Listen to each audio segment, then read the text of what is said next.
Hello বন্ধুরা, আমি কাবেরী। আমার চ্যানেল নতুন স্বাদে আপনাদের সবাইকে স্বাগত। আজ আমি শেয়ার করব অনুষ্ঠান বাড়ির স্বাদে পটল চিংড়ি। 150 গ্রাম চিংড়ি মাছ আমি কেটে ধুয়ে পরিষ্কার করে নিয়েছি। মাছটাকে ম্যারিনেট করার জন্য নুন ও হলুদ মাখিয়ে 5 মিনিট মতো রেস্ট রেখে দেবো। পটল ও দুটো বড় সাইজের আলু কেটে নিয়েছি। গ্যাসে কড়াই বসিয়ে তেল গরম হয়ে গেলে মাঝারি আঁচে পটলগুলো আস্তে আস্তে দিয়ে দিলাম।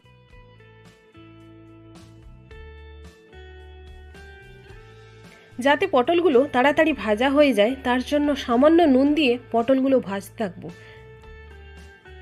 পটলগুলো আমার লাল হয়ে ভাজা হয়ে গেছে। এবার আমি ছাঁকনি দিয়ে তুলে নেব যাতে পটলে এক্সট্রা তেল না থাকে। একইভাবে সেই কড়াইতে আলুগুলো দিয়েও ভেজে নেব।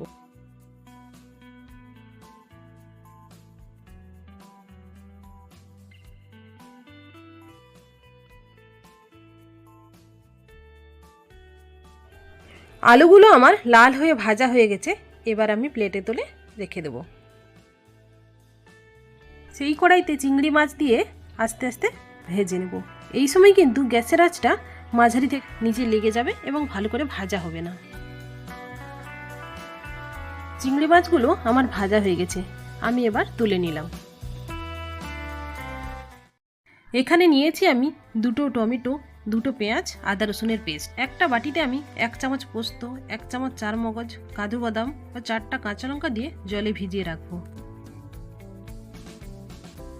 সেই কড়াইতে আরও একটু সামান্য তেল দিয়ে দুটো শুকনো লঙ্কা, দুটো তেজপাতা, দুটো দারচিনি, দুটো এলাচ ও 1 চামচ জিরে ফোড়ন দিয়ে দেব। মশলাটা থেকে সুন্দর একটা গন্ধ বেরোলে পেঁয়াজ কুচি দিয়ে ভাজতে থাকবো যতক্ষণ না পেঁয়াজটা লাল হয়ে ভাজা হয়ে যায়। পেঁয়াজটা আমার লাল হয়ে ভাজা হয়ে গেছে। তাতে 2 চামচ আদা রসুনের পেস্ট দিয়ে 2 মিনিট মতো নাড়তে থাকবো যতক্ষণ না মশলাটা থেকে কাঁচা গন্ধ না যায়। রঙের জন্য 1 চামচ লাল লঙ্কার গুঁড়ো, হলুদ গুঁড়ো ও টেস্টের জন্য 1 চামচ ধনে গুঁড়ো দিয়ে নাড়তে থাকবো। তাতে ডুমো করে কেটে রাখা টমেটোগুলো দিয়ে সামান্য নুন দিয়ে দেব যাতে টমেটোগুলো তাড়াতাড়ি নরম হয়ে যায়।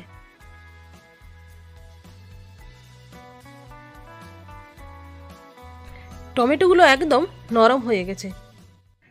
এর মধ্যে আমি ভিজিয়ে রাখা পোস্ত, কাজু, চারমগজ ও কাঁচা লঙ্কার পেস্ট দিয়ে 5 মিনিট মতো কষাতে থাকবো যতক্ষণ না মশলা থেকে তেল বেরিয়ে আসে। মশলাটা আমার প্রায় হয়ে এসছে। তাতে সামান্য জল দিয়ে আরও 2 মিনিট মতো কষতে থাকবো।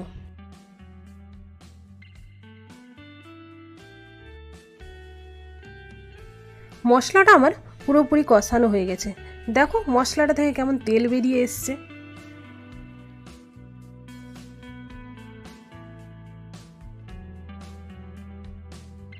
তাতে ভেজে রাখা আলু দিয়ে 2 মিনিট মতো নাড়তে থাকবো।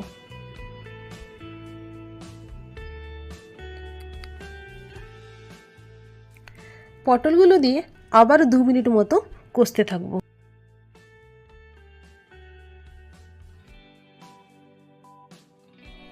আলু ও পটল আমার সম্পূর্ণ কষানো হয়ে গেছে। তাতে চিংড়ি মাছগুলো দিয়ে আরও একটু নেড়ে 2 কাপ মতো গরম জল দিয়ে দেবো। আমি কিন্তু রান্নাতে কখনো ঠান্ডা জল ব্যবহার করি না, তোমরাও পারলে গরম জলই ব্যবহার করো। এতে কিন্তু তরকারির টেস্টটা খুব ভালো হয়। আমি কিন্তু তরকারিতে আর নুন দেব না, কারণ আমি ভাজার সময় সবগুলোতে একটু বেশি করে নুন দিয়েই ভেজেছিলাম। আলুটা পুরোপুরি সেদ্ধ হওয়ার জন্য 2 মিনিট মতো ঢাকা দিয়ে দেবো।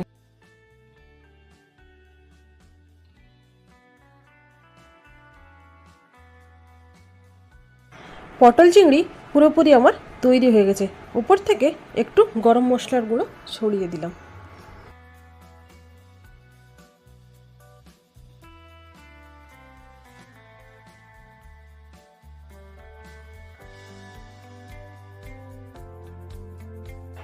দেখো বন্ধুরা, পুরো অনুষ্ঠান বাড়ির মতো দেখতে হয়েছে।